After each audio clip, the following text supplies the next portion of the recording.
ಆಗಿದೆ ಅಂತಕ್ಕಂಥದ್ದು ನಾನು ನೋವು ಪಡಲೇ ಇಲ್ಲ. ಅವರು ಧೈರ್ಯವಾಗಿ ಎದುರಿಸಿದ್ರು. ಡಾಕ್ಟರ್ ಮಂಜುನಾಥ್ ಅವರು ಹೇಳಿದಂಥ ರೀತಿಯಲ್ಲಿ ಎಲ್ಲಿ ಅವರು ಮನೆಗೆ ಬಂದ ಮೇಲೆ ಆ ಕನ್ನಡಿನಲ್ಲಿ ಅವ್ರ ಮುಖ ನೋಡಿದ್ರೆ ಅವರ ಮಾನಸಿಕವಾಗಿ ಏನು ಕಷ್ಟ ಅನುಭವಿಸ್ಬೋದು ಅಂತಕ್ಕಂಥದ್ದು ಇವರೆಲ್ಲ ಅವ್ರ ಮುಖ ನೋಡಬಾರ್ದು ಅಂತಕ್ಕಂಥದ್ದಕ್ಕೇನು ಆ ಮಿರರ್ ಮೇಲೆ ಪೇಪರ್ಗಳು ನಡೆಸಿದ್ರು, ಅದನ್ನೆಲ್ಲ ತೆಗೆಸಿದ್ರು. ಅವರೇ ಕೊನೆ ಹಂತದಲ್ಲಿ ಇನ್ನೊಂದು ರೀತಿ ನೋವು ಅನುಭವಿಸಿದ್ದಾರೆ. ಅದಕ್ಕೆ ರಾಜಕೀಯ ಇದೆ ಅಂತ ನನಗೆ ನೋವಿನಿಂದ ಹೇಳ್ತೀನಿ. ಇನ್ನೂ ಬಹುಶಃ 5-6 ವರ್ಷ ನಮ್ಮ ಜೊತೆಲಿರೋರು ಈ ರಾಜಕೀಯದ ಕುತಂತ್ರದಲ್ಲೇ ನಡೆದಿರ್ತಕ್ಕಂಥ ಒಂದು ತಾಯಿಗೆ ನೋವಿದೆಯಲ್ಲ, ಹಿಂದೆ ಇದ್ದರೆ ಇಷ್ಟು ಬೇಗ ಅವ್ರು ನಮ್ಮನ್ನು ಅಗಲಿ ಹೋಗ್ತಿರ್ಲಿಲ್ಲ. ನಾನು ಯಾರು ಅನ್ಯತಾ ಭಾವಿಸ್ಬೇಡಿ. ಈ ಕುಟುಂಬ ಲಕ್ಷಾಂತರ ಜನಕ್ಕೆ ಬದುಕಲಿಕ್ಕೆ ದಾರಿ ತೋರಿಸಿರ್ತಕ್ಕಂಥ ಕುಟುಂಬದವರು ರಾಜಕಾರಣದಲ್ಲಿ ಸುಮಾರು 62ನೇ ಇಸ್ವಿಯಿಂದ ಅವ್ರು ನಡ್ಕೊಂಬಂದಂಥ ರೀತಿ ಇದೆಯಲ್ಲ, ಕೆಲವು ಲಕ್ಷಾಂತರ ಕುಟುಂಬಗಳಿಗೆ ನೆರಳಾಗಿ ಬದುಕಿದ್ದಾರೆ. ಇವತ್ತು ಅವರ ಮಕ್ಕಳಾಗಿ ನಾವು ಸಹ ನಮಗೇನು ಅವ್ರು ಹೇಳ್ಕೊಟ್ಟಿದ್ದಾರೆ, ಅವ್ರು ಹೇಳ್ಕೊಟ್ಟಿರ್ತಕ್ಕಂಥ ಮಾರ್ಗದಲ್ಲೇ ಯಾರೇ ಕಷ್ಟ ಅಂತ ಬಂದರು ಇವತ್ತು ಏನಾದರೂ ನಮ್ಮ ಕೈಲಿ ಇರಲಿ ಇಲ್ಲದೆ ಹೋಗಲಿ,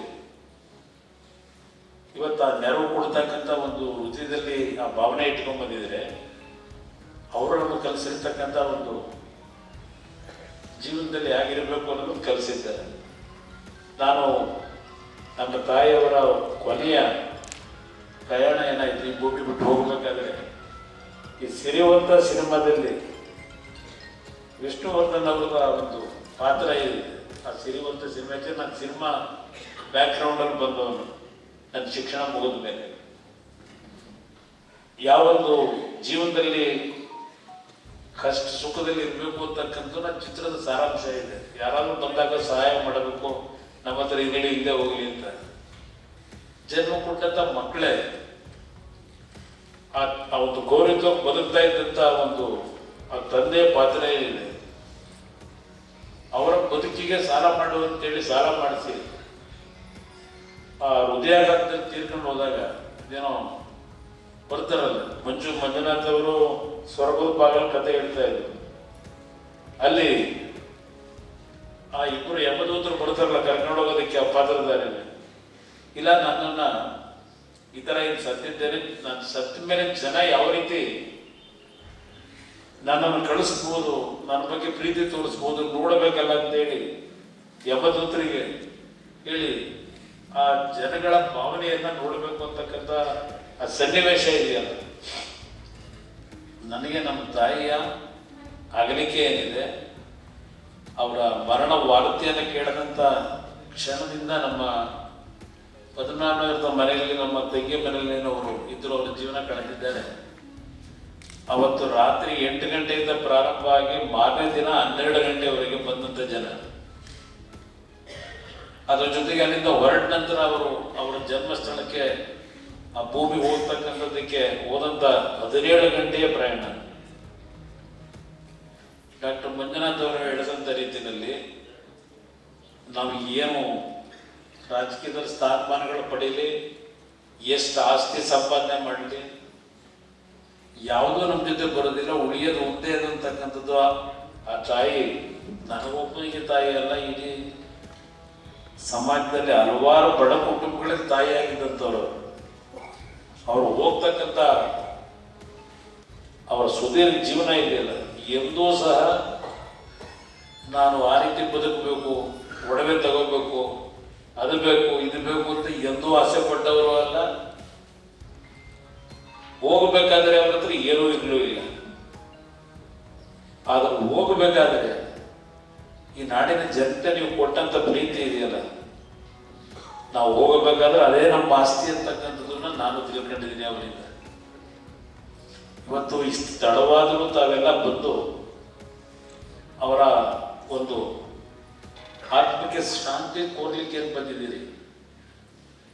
ಇವತ್ತು ಒಂದು ಮಾತು ಹೇಳ್ತೀನಿ, ನಮ್ಮ ಅಕ್ಕ ಅವ್ರು ನಿಮ್ಮ ಹೆಸರು ಗೊತ್ತಾಗಲ್ಲ, ನಳಿನಿ ವೆಂಕಟರಾವ್ ಅವ್ರು ಹೇಳಿದ್ರು, ಅವರ ಹೆಸರಿನಲ್ಲಿ ಕೆಲವು ಶಾಶ್ವತವಾದಂಥ ರೀತಿಯಲ್ಲಿ ಕೆಲವು ಯೋಜನೆಗಳನ್ನು ಅನುಷ್ಠಾನಕ್ಕೆ ತರಬೇಕು.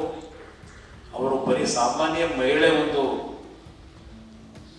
ಹಳ್ಳಿಯಿಂದ ಬಂದಂಥ ಒಬ್ಬ ಸಾಮಾನ್ಯ ಮಹಿಳೆ ಅಂತಕ್ಕಂಥದ್ದು ನಮ್ಮಲ್ಲಿ ಇಲ್ಲ. ನನ್ನಲ್ಲಿ ನಮ್ಮ ತಂದೆಯವರೇ ಹೇಳ್ತಾರೆ, ಇಲ್ಲಪ್ಪ ಅವ್ರಿಗೆಲ್ಲೋ ಅಪ್ಪಿತಪ್ಪಿ ಹುಟ್ಟುಬಿಟ್ಟಿದ್ರು, ಯಾವುದೋ ಜನ್ಮದಲ್ಲಿ ಅವರು ಏನು ದೇವರಾಗಿದ್ದಾರೋ ಗೊತ್ತಿಲ್ಲ.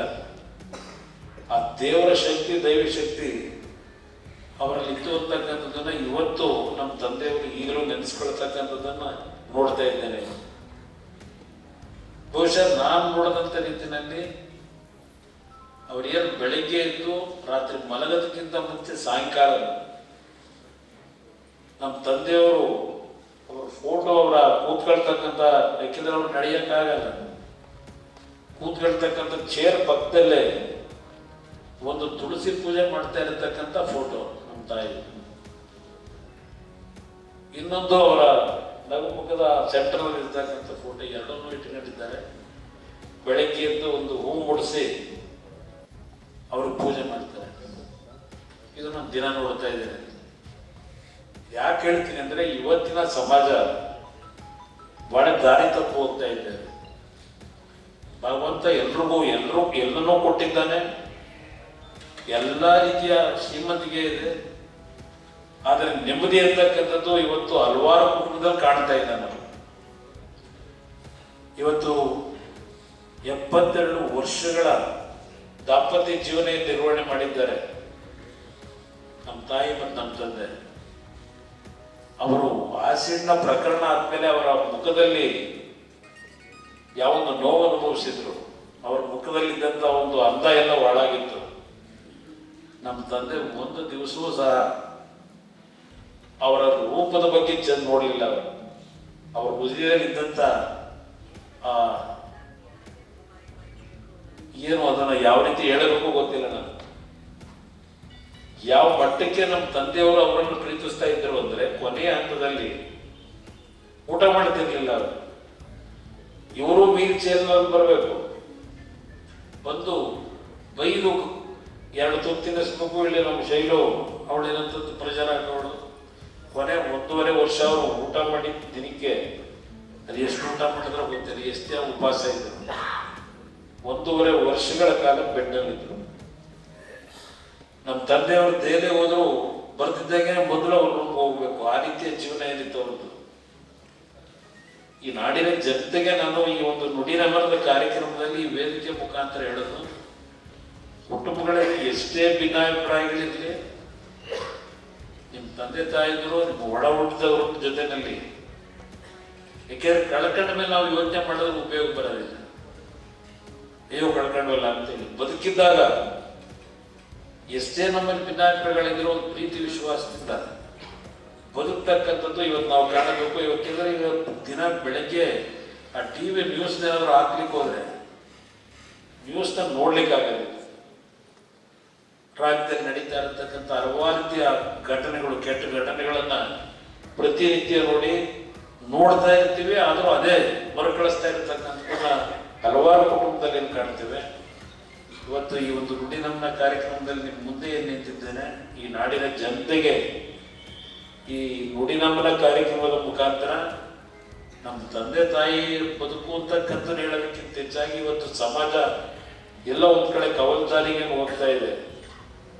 ಒಂದು ಕ್ಷಣ ಯೋಚನೆ ಮಾಡಿ, ಇಲ್ಲಪ್ಪ ನಾವು ದುಡುಕಿ ಒಂದು ನಿರ್ಧಾರ ಮಾಡಿದ್ರೆ ಯಾವ ಒಂದು ಪರಿಸ್ಥಿತಿಗಳು ಕುಟುಂಬಗಳಲ್ಲಿ ಆಗ್ತದೆ ಅಂತಕ್ಕಂಥ ಯೋಚನೆ ಮಾಡಿ ಬದುಕಿರೋವರಿಗೆ ಕುಟುಂಬಗಳು ನೆಮ್ಮದಿಯಿಂದ ಬದುಕ್ತಕ್ಕಂಥ ಒಂದು ವಾತಾವರಣ ಪ್ರತಿ ಕುಟುಂಬದಲ್ಲಿ ನಡೆಸಿದರೆ, ಬಹುಶಃ ನಾನು ಈ ಮಾತನ್ನೇನು ಹೇಳ್ತಾ ಇದ್ದೇನೆ, ನನ್ನ ತಾಯಿ ನಮ್ಮಿಂದ ಸ್ವರ್ಗದಲ್ಲಿದ್ದಾರೋ, ಈ ಭೂಮಿ ತಾಯಿ ಒಡಲಲ್ಲಿದ್ದಾರೋ, ಬಹುಶಃ ನೆಮ್ಮದಿಯಿಂದ ಇಲ್ಲಪ್ಪ ಪ್ರಪಂಚ ಚೆನ್ನಾಗಿ ಹೋಗ್ತಿದೆ ಅಂತೇಳಿ ನಮಗೆ ದೂರ ಇದ್ರು ಜನಗಳಿಗೆ ಅರಸ್ತಾರೆ ಅಂತಕ್ಕಂಥದ್ದು ಅವ್ರ ನಡವಳಿಕೆ ನಾನೇನು ಚಿಕ್ಕ ವಯಸ್ಸಿನಿಂದ ಜ್ಞಾನ ಬಂದಾಗಿಂದ ನೋಡಿದ್ದೇವೆ.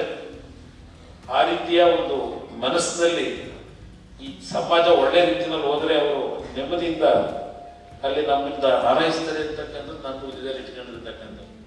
ಅದರಿಂದ ಕ್ಷಮಿಸ್ಬಿಡಿ, ತಡವಾಗಿ ಬಂದೆ, 4-4 ಗಂಟೆಗೆ ಬರಬೇಕಾಗಿರೋ ಕಾರಣ ಇವತ್ತು ನನ್ನ ಆರೋಗ್ಯ ನಾನು ನೋಡಲ್ಲ, ನಾನು ಬದುಕಿರೋವರೆಗೆ ನನ್ನ ತಾಯಿ ಏನು ಜೀವನದಲ್ಲಿ ಅವರು ಅಳವಡಿಸ್ಕೊಂಡಿದ್ದಂಥ ಅವರ ಬದುಕೇನಿದೆ ಈ ನಾಡಿನ ಕಷ್ಟದಲ್ಲಿರ್ತಕ್ಕಂಥವ್ರಿಗೆ ಸ್ಪಂದಿಸ್ತಕ್ಕಂಥದ್ದಕ್ಕೆ ನನ್ನದೇ ಎಷ್ಟೇ ಸಣ್ಣ ದಂಡನೆ ಇದ್ರು ಜನಗಳ ಕಷ್ಟ ಸುಖದಲ್ಲಿ ನಾನು ಇರ್ತಕ್ಕಂಥ ಕ್ಷಣದಲ್ಲಿ ಆ ಜನರ ಬದುಕಿಗೆ ನನ್ನ ತಾಯಿಯ ಏನು ನಮಗೆ ಜನ್ಮ ಕೊಟ್ಟಿದ್ದಾರೆ ಅವರಿಗೆ ಒಂದು ಶಾಂತಿ ದೊರಕಬೇಕು ಅಂತಕ್ಕಂಥದ್ದು ನನಗೇನು ಆಸೆ ಇಟ್ಕೊಂಡಿದ್ದೇನೆ ಅವರ ಹೆಸರನ್ನ ಉಳಿಸ್ತಕ್ಕಂಥದ್ದಕ್ಕೆ ನಾನು ಕೊನೆ ಉಸಿರಿರೋವರೆಗೆ ಮತ್ತೆ ನಾನು ಭೂಮಿಗೆ ನನ್ನ ತಾಯಿ ಪಕ್ಕಕ್ಕೆ ಏನು ಹೋಗ್ತೀನಿ ಅಲ್ಲಿವರೆಗೂ ಆ ತಾಯಿಯ ಹೆಸರನ್ನ ಉಳಿಸ್ಲಿಕ್ಕೆ ನಾನೇನು ನಿರ್ಧಾರ ಮಾಡಿ ಹೊರಟಿದ್ದೇನೆ.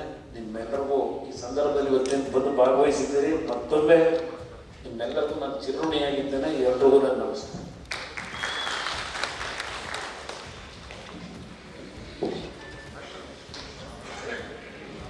ತಮ್ಮ ಅದ್ಭುತವಾದಂತ ಒಡಲಾಳದ ಮಾತು. If you like this video ಬೇಗ ಲೈಕ್ ಮಾಡಿ, ಕಾಮೆಂಟ್ ಮಾಡಿ, ಶೇರ್ ಮಾಡಿ ಹಾಗೂ ಯೋಯೋ ಟಿವಿ ಕನ್ನಡವನ್ನು ಸಬ್ಸ್ಕ್ರೈಬ್ ಮಾಡಿ.